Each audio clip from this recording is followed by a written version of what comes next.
Hello guys, स्वागत है आपका यूट्यूब चैनल पर जिसका नाम है टेक बर्ड। और आज हम जिस विषय पर बात करेंगे वह है भारतीय परिषद अधिनियम 1909, इंडियन काउंसिल एक्ट 1909 के महत्वपूर्ण बिंदुओं को हम देखेंगे।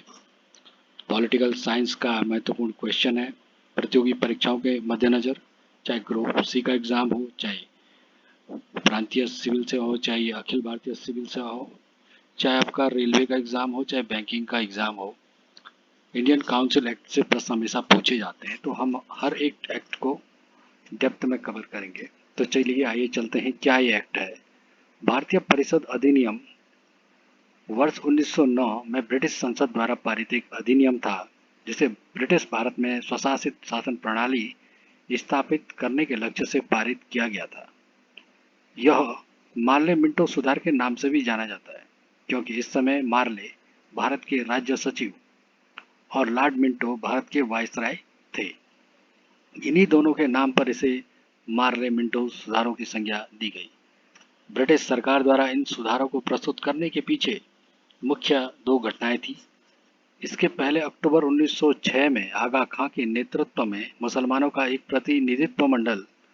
प्रतिनिधिमंडल वायसराय लॉर्ड मिंटो से मिला था और मांग की कि मुसलमानों के लिए पृथक निर्वाचन प्रणाली की व्यवस्था की जाए तथा मुसलमानों को उनकी जनसंख्या के अनुपात में प्रतिनिधित्व दिया जाए। प्रतिनिधिमंडल ने तर्क दिया कि उनकी साम्राज्य की सेवा के लिए उन्हें पृथक सामुदायिक प्रतिनिधित्व दिया जा सके। अब इसकी पृष्ठभूमि में चलते हैं हम कि ऐसा आखिर क्यों हो रहा था। 1906 में ढाका में नवाब सलीमुल्लाह, नवाब मोहसिन उल मुल्क और वकार उल मुल्क द्वारा मुस्लिम लीग की स्थापना की गई थी। लॉर्ड मिंटो से मिलने वाला यह प्रतिनिधिमंडल शीघ्र ही मुस्लिम लीग में सम्मिलित हो गया। मुस्लिम लीग ने मुसलमानों को साम्राज्य की प्रति निष्ठा प्रकट करने की शिक्षा दी तथा मुस्लिम बुद्धिजीवियों को कांग्रेस से पृथक रखने का प्रयास किया। इसके अतिरिक्त कांग्रेस द्वारा प्रतिवर्ष सुधारों की मांग करने, नरम दल को संतुष्ट करने, अतिवादियों के प्रभाव को कम करने तथा क्रांतिकारी राष्ट्रवाद को रोकने के लिए भी सुधार किया जाना आवश्यक हो गया था। अब मुख्य सुधार देखिए क्या हुआ इससे। 1909 के पार्लियामेंटो सुधारों की मुख्य धाराएं इस प्रकार थी। इस अधिनियम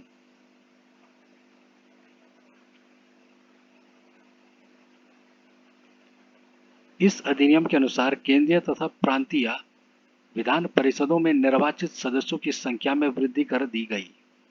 प्रांतीय विधान परिषदों में गैर सरकारी बहुमत स्थापित किया गया, किंतु गैर सरकारी सदस्यों में नामांकित एवं बिना चुने सदस्यों की संख्या अधिक थी, जिसके कारण निर्वाचित सदस्यों की तुलना में अभी भी उनकी संख्या अधिक बनी रही।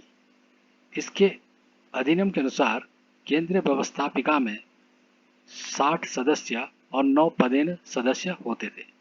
इन 69 सदस्यों में से 37 सरकारी अधिकारी और 32 गैर सरकारी सदस्य थे। 32 गैर सरकारी सदस्यों में 5 नामजद यानी कि नॉमिनेटेड तथा 27 इलेक्टेड यानी कि चुने हुए सदस्य थे। निर्वाचित 27 सदस्यों में से 8 सीटें पृथक निर्वाचन क्षेत्र के अंतर्गत मुसलमानों के लिए आरक्षित थी, जबकि 4 सीटें ब्रिटिश पूंजीपतियों के लिए तथा 2 सीटें जमींदारों के लिए आरक्षित थी और 13 सीटें सामान्य निर्वाचन के अंतर्गत आती थी। निर्वाचित सदस्य अप्रत्यक्ष रूप से चुने जाते थे। स्थानीय निकायों से निर्वाचन परिषद का गठन होता था। ये प्रांतीय विधान परिषदों के सदस्यों का निर्वाचन करते थे। प्रांतीय विधान परिषदों के सदस्य केंद्रीय व्यवस्थापिका के सदस्यों का निर्वाचन करते थे, यानी कि सब कुछ इनडायरेक्ट था। इस एक्ट द्वारा मुसलमानों के लिए पृथक सामुदायिक प्रतिनिधित्व प्रणाली लागू की गई। साथ ही मुसलमानों को प्रतिनिधित्व के मामले में विशेष रियायत दी गई। उन्हें केंद्रीय एवं प्रांतीय विधान परिषदों में जनसंख्या के अनुपात में अधिक प्रतिनिधि भेजने का अधिकार दिया गया। मुस्लिम मतदाताओं के लिए आय की योग्यता को भी हिंदुओं की तुलना में कम रखा गया। व्यवस्थापिका सभाओं में अधिकारों में वृद्धि की गई। सदस्यों को आर्थिक प्रस्तावों पर बहस करने, उनके विषयों में संशोधन प्रस्ताव करने, उनको कुछ विषयों पर मतदान करने, प्रश्न पूछने, साधारण प्रश्नों पर मतदान करने, साधारण प्रश्नों पर बहस करने तथा सार्वजनिक हित के प्रस्तावों को प्रस्तुत करने का अधिकार दिया गया। व्यवस्थापिका को इतना अधिकार देने के पश्चात भी गवर्नर जनरल और गवर्नरों को व्यवस्थापिकाओं में प्रस्ताव को ठुकराने का अधिकार था। यानी कि अभी भी जो सुप्रीम पावर थी वो गवर्नर जनरल को थी और वो व्यवस्थापिकाओं में प्रस्तावों को ठुकराने का अधिकार रखते थे। गवर्नर जनरल की कार्यकारिणी जो उसकी काउंसिल थी में एक भारतीय सदस्य को नियुक्त करने की व्यवस्था की गई और पहले जो सदस्य थे इसकी वो थे सत्येंद्र सिन्हा। परिणाम देखिए इसका क्या हुआ कि 1909 के सुधारों से भारतीय राजनीतिक प्रश्न का न हल हो सकता था और न ही इससे वो निकला। अप्रत्यक्ष चुनाव, सीमित मताधिकार तथा विधान परिषद की सीमित शक्तियों ने प्रतिनिधि सरकार को मिश्रण सा बना दिया। लॉर्ड मार्रे ने स्पष्ट तौर पर कहा कि भारतीय सुशासन के योग्य नहीं है। कांग्रेस द्वारा प्रतिवर्ष स्वशासन की मांग करने के पश्चात भी मार्रे ने स्पष्ट तौर पर उसे ठुकरा दिया। उसने भारत में संसदीय शासन व्यवस्था या उत्तरदायी सरकार की स्थापना का स्पष्ट विरोध किया। उसने कहा, यदि यह कहा जाए कि सुधारों के इस अध्याय से भारत में सीधे तथा अवश्यंभावी संसदीय व्यवस्था स्थापित करने अतः होने में सहायता मिलेगी तो मेरा इससे कोई संबंध नहीं होगा। वास्तव में 1909 के सुधारों का मुख्य उद्देश्य उदारवादियों को दिग्भ्रमित कर राष्ट्रवादी दल में फूट डालना था। सांप्रदायिक निर्वाचन प्रणाली को अपनाकर राष्ट्रीय एकता को विनिष्ट करना था। सरकार इन सुधारों द्वारा नर्मपंथियों एवं मुसलमानों को लालच देकर राष्ट्रवाद के उफान को रोकना चाहती थी। सरकार एवं मुस्लिम नेताओं ने जब भी द्विपक्षीय वार्ता की उसका मुख्य विषय पृथक निर्वाचन प्रणाली ही रहा, किंतु वास्तव में इस व्यवस्था से मुसलमानों का छोटा वर्ग भी लाभान्वित हो सका। अब इसकी अगर समीक्षा की जाए तो इस एक्ट के द्वारा अंतर्गत जो पद्धति अपनाई गई वो इतनी स्पष्ट थी कि जन प्रतिनिधित्व प्रणाली एक प्रकार की बहुत सी छन्नियों में से छानने की क्रिया बन गई। कुछ लोग स्थानीय निकायों का चुनाव करते थे, ये सदस्य चुनाव मंडलों का चुनाव करते थे और ये चुनाव मंडल प्रांतीय परिषदों के सदस्यों का चुनाव करते थे और यही प्रांतीय परिषदों के सदस्य केंद्रीय परिषद के सदस्यों का चुनाव करते थे। सुधारों को कार्यान्वित करते हुए बहुत सी गड़बड़ियां उत्पन्न हो गई। संसदीय प्रणाली तो दे दी गई परंतु उत्तरदायित्व नहीं दिया गया, जिससे भारतीय नेताओं ने विधानमंडलों को सरकार की कटु आलोचना करने का मंच बना लिया।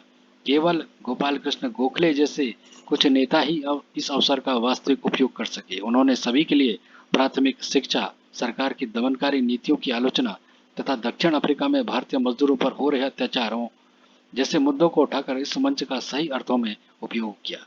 यद्यपि इस एक्ट के द्वारा चुनाव प्रणाली के सिद्धांत को भारत में पहली बार मान्यता मिली, गवर्नर जनरल की कार्यकारी परिषद में पहली बार भारतीयों को प्रतिनिधित्व मिला तथा केंद्रीय एवं प्रांतीय विधान परिषदों के सदस्यों को कुछ सीमित अधिकार प्रदान किए गए, किंतु अधिनियम की औसत उपलब्धियां नगण्य ही रही। 1909 के सुधारों से जनता को नाम मात्र सुधार ही प्राप्त हुए, वास्तविक रूप से कुछ नहीं। इससे प्रभाव तो मिला पर शक्ति नहीं। शासन का उत्तरदायित्व अन्य वर्गों और शक्ति अन्य वर्ग को सौंप दी गई, यानी कि काम कोई और करेगा और पावर किसी और के पास होगी। ऐसी स्थिति पैदा हो गई कि विधानमंडल तथा कार्यकारिणी के बीच कड़वाहट बढ़ गई और भारतीयों और सरकार के संबंध और बदतर हो गए। 1909 के सुधारों से जनता ने कुछ और ही चाहा था, उन्हें कुछ और ही मिला। भारतीयों ने स्वशासन की मांग की तथा उन्हें हितवादी निरंकुशता सौंप दी गई। इन सुधारों के संबंध में महात्मा गांधी ने कहा कि माले मिंटो सुधारों ने हमारा सर्वनाश कर दिया। तो ये था भारतीय परिषद अधिनियम 1909, जिसे आपने अभी इस वीडियो के माध्यम से सुना। उम्मीद करते हैं आपको वीडियो पसंद आया होगा। आगे भी ऐसे वीडियोस को देखने के लिए आप हमारे चैनल टेक बर्ड को लाइक करें, सब्सक्राइब करें। आगे आपसे फिर नए टॉपिक के साथ मुलाकात होगी। तब तक आप सभी का बहुत बहुत धन्यवाद।